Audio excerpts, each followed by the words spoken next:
नमस्कार दोस्तों, आप सभी लोगों का पुनः स्वागत है हमारे YouTube चैनल पर। तो आज दोस्तों भारतीय इतिहास से जुड़े कुछ प्रश्न लेकर आया हूँ मैं। तो आइए देखते हैं क्वेश्चन वन से। तो पहला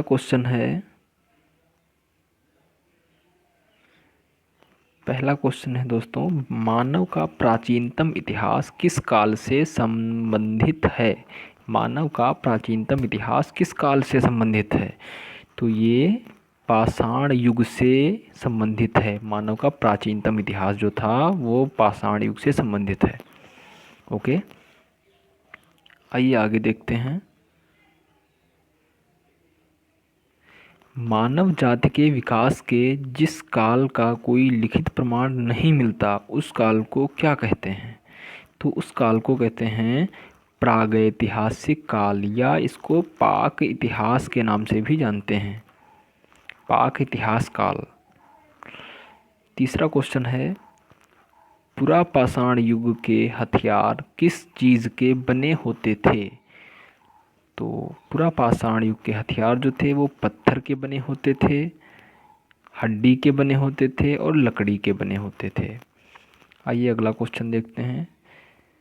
सर्वप्रथम नवपाषाण युग में सर्वप्रथम मानव ने किस पशु को पालतू बनाया था? नवपाषाण युग में मानव ने किस पशु को पालतू बनाया था?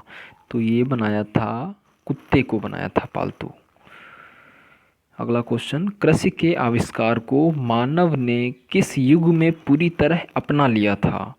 तो दोस्तों ये नवपाषाण युग में कृषि को पूर्ण रूप से मानव ने अपना लिया था। नवपाषाण युग में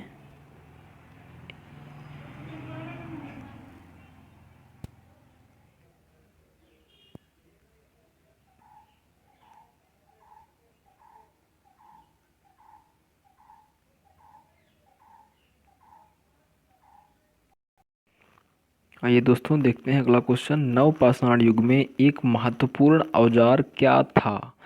नवपाषाण पाषाण युग में एक महत्वपूर्ण औजार क्या था? तो वो था पत्थर की चिकनी कुल्हाड़ी। पत्थर की चिकनी कुल्हाड़ी। अगला क्वेश्चन है, अग्नि का आविष्कार अग्नि का आविष्कार किस काल में हुआ था? तो अग्नि का आविष्कार हुआ था पुरापाषाण काल में। किस काल में? पुरापाषाण काल में। ठीक है। अगला है, पहिए का आविष्कार किस काल में हुआ था? तो पहिए का आविष्कार हुआ था नवपाषाण काल में। किस काल में? नवपाषाण काल में हुआ था। मिट्टी के बने बर्तन का प्रयोग सर्वप्रथम किस काल में हुआ था? तो मिट्टी के बने बर्तनों का प्रयोग नवपाषाण काल में हुआ था। किसमें? नवपाषाण काल में। आइए अगला देखते हैं। मानव ने सर्वप्रथम किस धातु की खोज की और औजार बनाने में उसका इस्तेमाल किया? पूछ रहा है कि मनुष्य ने सर्वप्रथम किस धातु की खोज की और उसको औजार बनाने में प्रयोग किया? तो उसने सर्वप्रथम तांबे का प्रयोग किया औजार बनाने में। सर्वप्रथम तांबे की खोज की उसने, मनुष्य ने। अगला क्वेश्चन है, सिंधु घाटी सभ्यता की खोज किसने और कब की थी? क्या पूछ रहा है? सिंधु घाटी सभ्यता की खोज किसने और कब की थी?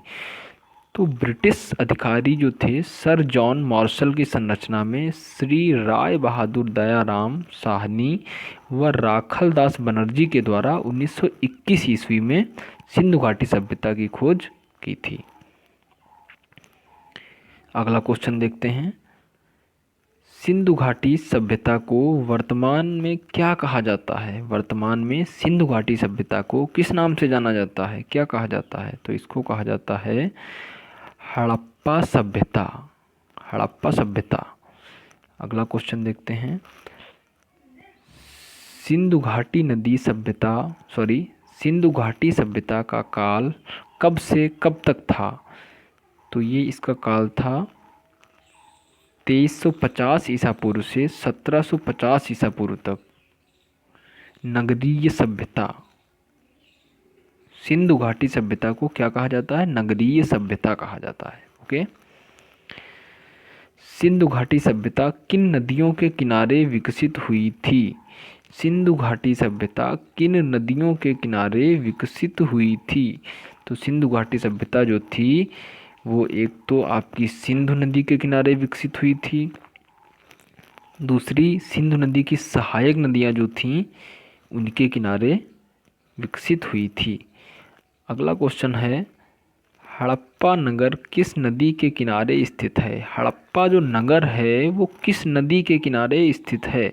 तो हड़प्पा नगर रावी नदी के किनारे स्थित है। किस नदी के किनारे? रावी नदी के किनारे स्थित है। अगला क्वेश्चन देखते हैं, हड़प्पा कहाँ स्थित है? हड़प्पा पाकिस्तान में मांटगोमरी जिला में स्थित है। अगला क्वेश्चन है, हड़प्पा वासी कहाँ के मूल निवासी थे? जो हड़प्पा में रहने वाले थे वो मूल निवासी कहाँ के थे? तो वो थे फिनिशिया के। कहाँ के थे? वो फिनिशिया के थे। फिनिशिया के। ओके। आगे देखते हैं, विशाल स्नानागार कहाँ स्थित है? विशाल स्नानागार पूछ रहा है कहाँ स्थित है? तो ये है मोहनजोदड़ो में। विशाल स्नानागार मोहनजोदड़ो में स्थित है। ओके, ठीक है। थैंक यू दोस्तों। वीडियो को लाइक कर दो, सब्सक्राइब कर दो और इसको शेयर कर दो। अभी स्टार्टिंग है हमारी, शायद कुछ कमियां हों वीडियो में, धीरे धीरे इम्प्रूव हो जाएंगी। आई होप आप लोग इसको ज़रूर देखोगे। Thank you so much.